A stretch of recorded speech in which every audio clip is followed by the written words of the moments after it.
right. Hello, everyone. Welcome back to another episode of Sip and Talk with Miss Londa. Today, I have a great guest joining me today. Her name is Angela Mcdowell. She is here. She's going to tell us who Angela is, what it's like, why is it important to do business with the government, and a few other things. So without further ado, let's welcome Angela to the platform. Hey, Angela, how's it going? Hey, Miss Londa, how you doing? I'm doing good. Glad to have you. Glad to be here on a Friday. All right. So, Angela, tell us about yourself. Tell us who Angela is. Where did you grow up? Okay, nice. So Angela is an artist. I am a writer. I am a Black woman genome project. I grew up a little bit of everywhere. I was actually born, a lot of people don't know this about me. I was actually born in Cook County Hospital in Chicago at 1:38 p.m., right, on August the 14th, 1981. And when I was born in Cook County Hospital in Chicago, Illinois, on August the 14th, 1981, at 1:38 p.m., the moon over Illinois was at 11 degrees longitude and 11 degrees latitude. And so I'm always coming and going on the 11th. That's my number. Okay. All right. All right. So let's discuss civic engagement in the community. How important is that to you, Angela? It's very important to me.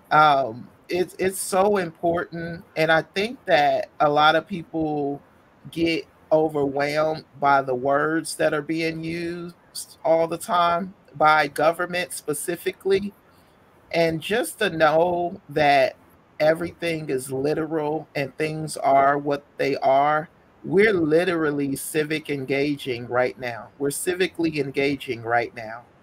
It's just civics has to do with people, right? So when you think civics, think people.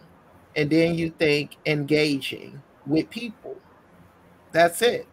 And the thing about the government is it just so happens to be made up of people. Okay. And so us civically engaging is just us talking to one another. That's it. It's just engaging with one another as people on the planet. Okay. And to piggyback off of that, do you think like when people hear certain words, it could be the lack of understanding what the word means that makes it a little scary? Yeah. Okay. And that's why I talk the way I do. Like I'm really trying to demystify a lot of these words. I had a mental or mentee of mine now for like a number of years. The way I met him is I was working on a job. This was about 10 years ago. And he came over, his boy was about 24 years old, and he was like, I want to talk like you. I want to learn how to talk like you. And that's when I realized that I spoke differently than other people in Minneapolis. And Hmm. so it really made me think about the words that I use and the way that I come across. And that led into me investigating the way that the government is coming across and realizing that there's a big misunderstanding. And this is just a miscommunication that we actually do speak, the same language, but the syntax, as they call it, the word choice is just different. The government chooses to use different words in the English language than we use on a regular basis. But it's still English. It's all English. And I tell people that they should feel empowered and knowing that when you see these big RFPs, they're 50, 100 pages, you should feel empowered in knowing that you, Miss Londa, you know every word in there. There ain't no word in there that you can't read because you can read, you know? So you can read those words. It's just a lot of them. Okay. All Yeah, it's right. just a lot of them, right? But you can read every last one of them. All right. So let's talk about Mhm. LL Cool J. I Love Paperwork. Tell us how those programs came about. So how that came about is interesting. It's because my clients were sabotaging us. They kept going behind my back, messing up our application process. I actually just did it to Annabelle. It was so funny. But I would complete a application, or let's say a draft. I would draft a proposal and they would submit the proposal, right? But the Mm-hmm. problem with that, and just times this by like 25, what I'm about to say, in just different scenarios, but kind of the same thing. They would submit the proposal, but if I call you from the state and ask you about this proposal on page 7 or 8 or 10 or whatever, and you didn't read it, you probably can't answer any questions about it. And that's a little weird because this is your proposal that you submitted. You understand what I'm saying? Right. So now the Okay. whole thing is blown up and you get denied, because you couldn't take the time to read or whatever the case may be. So it's just a big misunderstanding out there about what this is. People hire these consultants and they take their money. And so when people like me come along and I'm telling you, you're like, oh, whoa, hold on. You're sounding like a scam artist or something, because I didn't know that you just got scammed, right? And so I'm Mm-hmm. just coming in just naive, thinking that everything is everything, and you just got scammed. So you're not listening to me, you're not trusting me. But I guess to some people, I talk well enough to where they'll still pay me. So they'll pay me to do this stuff, but then they don't trust me. So it just doesn't work unless we can have an open relationship with open dialogue and we can do it together. So that's where Let's Learn Collectively on Our Life's Journey came in. It was a Okay. way for me to still have clients, but also have them not be like the boss of me, like have them in more of a position where they're learning from me. Because when they're paying you and they're the boss, then they feel like they should tell you what to do. And that's weird because you don't know what to do. That's why you hired me. You don't know the Right. steps to get the grant, right? But you want to be able to dictate them to me at the same time. That doesn't work because you don't know. So you're going to get denied. And me listening to you, we are going to get denied. And I'm caring more about it than you do because I'm more protective of my approval rating. They don't care nothing about ruining my approval rating, But it matters to me that when I meet Miss Londa in November, I can tell her, hey, I have a 98% success rate. If I had those clients, I wouldn't be able to tell you that. I'd be like, I sometimes I get them, sometimes I don't. I got like a 10% success rate because that would have been true if I would have kept those clients all last year.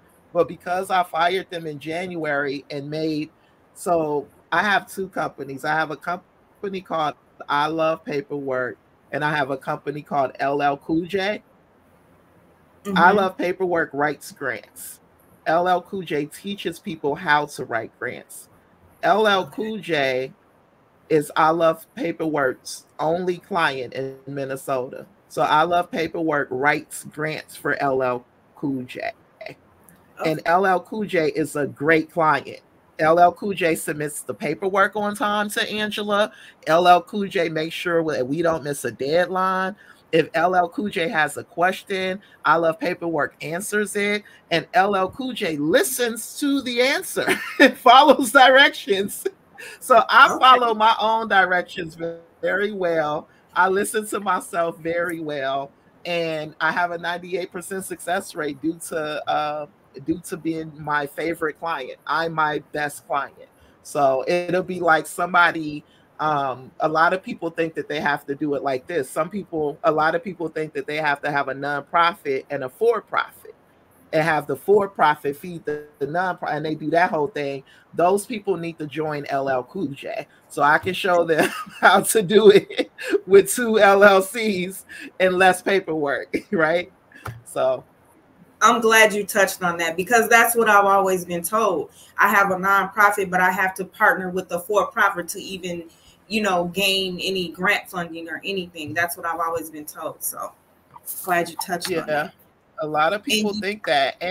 And we use grants interchangeably a lot because everybody kind of understands that language, but there's a distinction to be made between grants and government contracts. You know, a grant and a fund. Like most of your tax dollars that you spend, they go into a fund, a large fund, and that fund is housed within the different departments in the federal government, the Department of Labor, the Department of Commerce, the Department of Health, and things like that on a federal level, right? So that money goes into a big pot. And what's supposed to happen is it's supposed to trickle down to the states. So, like from the Mhm. Department of Labor in Washington to the Department of Labor in Minnesota, Mhm. right? And then it's supposed to trickle down there to the cities. So from the Department of Health on the state level to the city Department of Health on a city level, right? And then it's supposed to trickle down to you, Miss Londa, to me, or to you, a nonprofit, right? And then you trickle it down to me, an individual or for profit. So you're supposed to be the next step after the city, right? Is a Okay. nonprofit, right? And the nonprofit should be able to make micro grants to me, an individual. So if I need help with my little girl, I'm supposed to be able to say, Miss Londa, what do you have available? You're supposed to have a menu of grant opportunities available for me to choose from, to apply to, because I need my rent paid this month. That's how Okay. that should work. But what's happening is, you maybe the nonprofit doesn't know to get the money from the city, and this is the other thing that happens. Just check this out. This is what people assume, but this is not the case. You assume that the city knows how to get money from the state, and you assume that the state knows how to get money from the federal government. They have the same issue that you're having. They don't know how to do it. Really? Yes, that's what I mean. It's a big misunderstanding. Like we see these white people and we assume that they know what they're doing because they're white, Yeah. right? Hmm. Yeah. So a lot of this is just faith. Holding this whole thing together is good faith. If we stop believing in this system, it falls apart that day. It's just like God. That's why I always explain it from the spiritual context, because I believe that black people, we can understand that God, what if I told you that man creates God and God doesn't create man? Man creates God. The second that everybody stops believing in God, God stops existing. Okay, we all have to create him in our mind for that to exist. And some people create her in their mind, right? And so when you stop believing in this government, it's the same thing. It stops being powerful. It stops existing. It only exists to the extent that you believe in it. It's only as powerful as the people that empower it.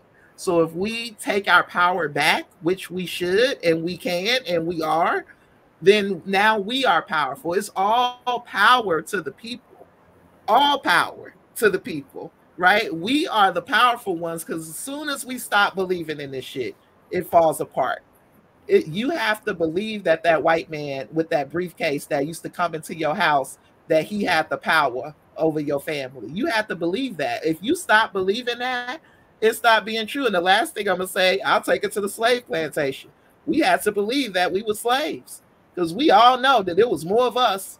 We could have at any given point, whenever we decided, we could have ran over that house. We had to be enslaved up here. You see what I'm saying? And it's the Yeah. same thing. It's no different. It's no different. So that's why I be telling you, everybody in my cohort, take your power back. Be empowered because they know that you think that. And Yeah. them knowing that you think that you don't have power is what gives them the power. Soon as they realize that the gig is up, guess what? It's up. They come from behind the curtain. They're like, ah, shit. All right, here you go. uh, but the problem, and this will be the last thing I'll say there. The problem is usually just one of us, and so they'll be like, oh shit, thank you, and they'll close that door on up behind them. Okay. Mm-hmm. Okay. I got in, so they can figure it out on their own. You see what I'm saying? That's the problem Yeah. with us. Yeah, I agree. Now you may have, or you may, and I might have forgot. Can you tell me how you came up with the name LL Cool J? I sure will. Oh, that's a cool story. So last year was the 50th anniversary of my favorite genre of music, hip hop. And Nas, my favorite MC, and LL Cool J, one of my favorite MCs, they teamed together and they opened a hip hop museum in New York City. And I read an article that said that the state of New York paid $3 million in on this hip hop museum. And I almost dropped the newspaper. I said, what?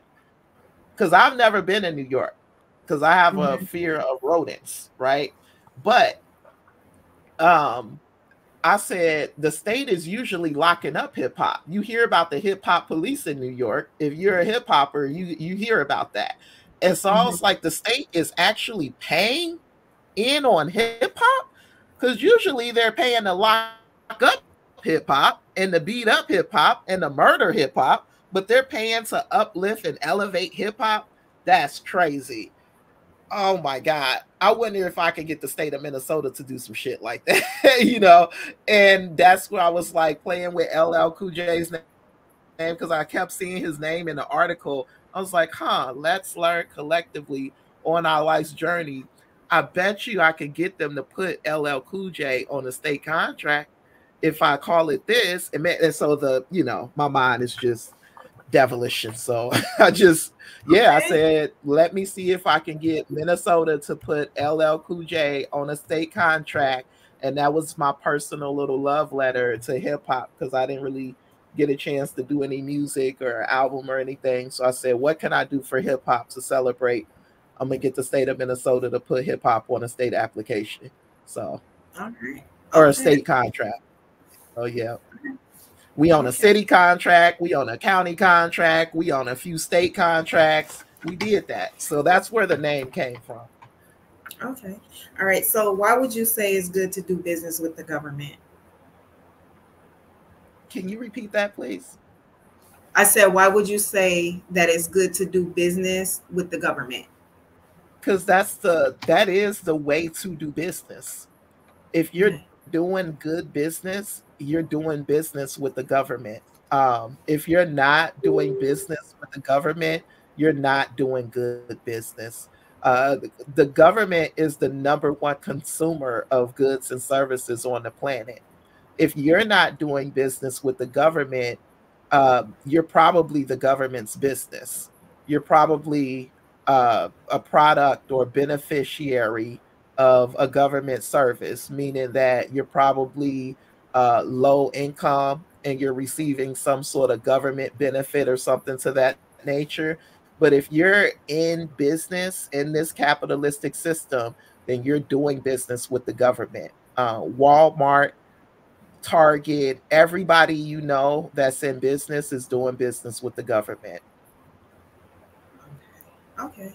or All they're right. not in business. Okay. Can Yep. you break it down, like, that fear when I first met you, how I felt like I had to talk a certain way, I had to word things a certain way to apply to for grants. Can you kind of like tell people like it's really not how they may think I may have thought it was? Yeah. And so it's interesting because when you believe that you're in charge, then you take control of the conversation, and the conversation tends to go to the person that's in charge. What do I mean by that? Kids are in charge of us. we change the way we speak when we speak to them. Yeah. Why do we do that? You know what I mean? Because they're in charge of that conversation, you know? And because we want to communicate, right? We want them to understand what we're saying. So we'll change the way that we say it so that they can understand it. So the government is speaking in their language that they understand. But if you understood that you was in charge, right, then you would be trying to get them to speak your language, not the other way around, right? But you don't think that you're in charge, so you're trying to talk like them because you believe that they're in charge. Yeah, but if you knew that you were in charge, then you wouldn't change the way you speak. You know, I'm writing this song right now because I'm trying to still work on that album from last year called AI. And the first couple of lines, I probably get them wrong because I'm not finished writing this. And normally I don't do this, but it's appropriate. It's like, I can only be myself like AI. These rappers, they can only be somebody else like AI. Okay. You know, AI, Allen Iverson could only be himself. He didn't change for the NBA. The NBA changed after him, right? He didn't change who he was or how he spoke, depending on who he was speaking to, you know. And that's what I mean about having a sense of self, you know, knowing who you are and being who you are. Be yourself. All those little things that we learned growing up. I grew up and found out that they were true. Be yourself. Um, Stay true to yourself. Reading is fundamental. All of those little things. I want to bring PSAs back because those things are very true. You have to be yourself. People trying to be somebody else, trying to conform to somebody, we see right through that.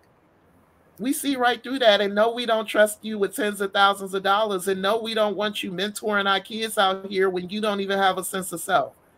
You know, like, be yourself. Makes sense. Yeah, because you are enough. And I think once we realize that, and of course we're traumatized and all of this, and it's interesting because when you get into this, you realize they're changing for that. So we're all traumatized and we're all like oppressed, but guess what? Where the money is now? Trauma informed, survivor led programs. That's They true. want to give money to people. You see what I'm saying? The government is Mhm. moving to our rhythm. We have to realize that and cut the shit, right? And start being like, okay, we get it now. We're in charge. But we're just so traumatized that we don't believe that we deserve anything. We don't believe. I can tell by the number of people. Do you know how many times people have run off with my money? With their money, rather. I ain't gonna even call it my money, thinking that they've taken something from me. That's a trauma response. If I get a $10,000, $6,000 grant from, because I usually start with something small, you know, and they run off with it, it's because they believe that that's the only $10,000 that they've never had that much money before in their life, and they don't believe that they could ever get it again. That's trauma. That's a spirit of Yeah, poverty. that's true. Yeah. And so, you know, we got to get over that. But no, you get to be yourself. They are bending and changing the programs or the eligibility requirements based on our traumatized asses. So you do get to be yourself. You do get to talk like how you talk. This isn't a writing contest. Nobody's going to check your grammar. Nobody's checking to make sure you don't have any misspelled words. You know, a lot of the grants nowadays, they allow you to submit a video. So you don't even have to write anything at all. They just want you to engage. Just please talk to us because this is the last thing I'll say about this. It's a two-ness. The universe is a two-ness. And so if racism is a lack of access and opportunity based on the color of one's skin, then you have to know that goes both ways. If you lack access and opportunity to power, then power lacks access and opportunity to you. They don't know you. They don't know how to get to you. So they don't know what you know what I mean? Yeah. So you have to apply. You have to say, hey, here I am over here. That's all the application is. Yeah. Okay. All right. Now, before we get out of here, tell us like what's next for Angela, and then I'll let you tell the viewers, where they can find you if they want to, reach out to you. So my Facebook just got hacked. So I'm not on Facebook anymore. I've been liberated and freed from that burden of Facebook. Praise God. You can find me on Instagram at LL or Ali Angel Afro. Afro is spelled APHRO. I don't believe in F's or C's in my name. So it's APHRO. It's Ali Angel Afro, ALLEY, Angel ANGEL APHRO. You can Okay. also find me on Bandcamp if you would like to check out some of my music. That's going to be APHROK. Um, at Bandcamp, as well as if you would like to find out more about LL Cool J, please visit llcooljorg.com. Okay. And Oh, what's next for and upcoming, I do have a show coming up April 9th in the city of Bloomington. Y'all make sure y'all come by the fire station April 9th, the city of Bloomington. I'm going to be pitching. Okay. All right. Well, I would like to thank you for dropping by, Angela. I enjoyed our discussion and hope you have a great day. You as well. Thank you so much. This was so much fun. I really enjoyed it. Thank you.